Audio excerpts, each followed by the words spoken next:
That's all trip. இது ஒரு auto மற்றும் கேப் புக்கிங் ஆப். டிரைவருக்கும் பேசஞ்சருக்கும் நடுவில் இந்த ஆப் இருந்துட்டு ரேட்டை தீர்மானிக்காம டிரைவரே ரேட்டை தீர்மானிக்கலாம். பேசஞ்சரும் அவங்க அர்ஜென்சியை பொறுத்து முடிவு எடுத்துக்கலாம். கீழே டிஸ்கிரிப்ஷன்ல இருக்க லிங்கை கிளிக் பண்ணி தட்ஸ் ஆல் ட்ரிப்பை டவுன்லோட் பண்ணி.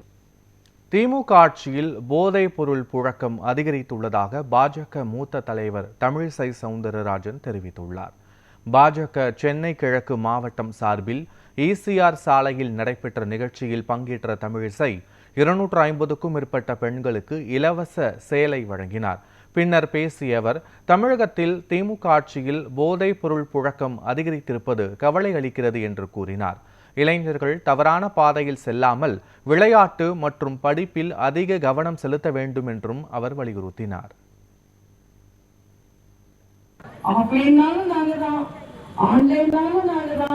அதனாலதான் நாங்க லயன் அப்படின்றாரு. நான் உங்க அம்மாட்ட கேட்டேன், எங்க லைஃப் லைன் காப்பாற்றப்படணும்னா திமுக டெட்லைன் வச்சுதான் ஆகணும்.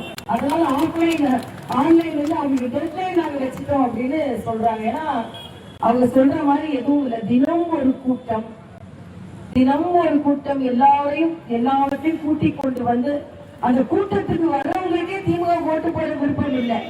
மரியாதைக்குரிய விஜயகாந்த் அவர்கள் தன் வாழ்நாளில் யாரையெல்லாம் தோற்கடிக்க வேண்டும் என்று நினைத்தார்களோ அவர்களோடு வந்து கூட்டணி வைத்துக் கொண்டு ஒரு பொழுதான கூட்டணியை திராவிட முன்னேற்ற கழகம் ஏற்பாடு செய்திருக்கிறது.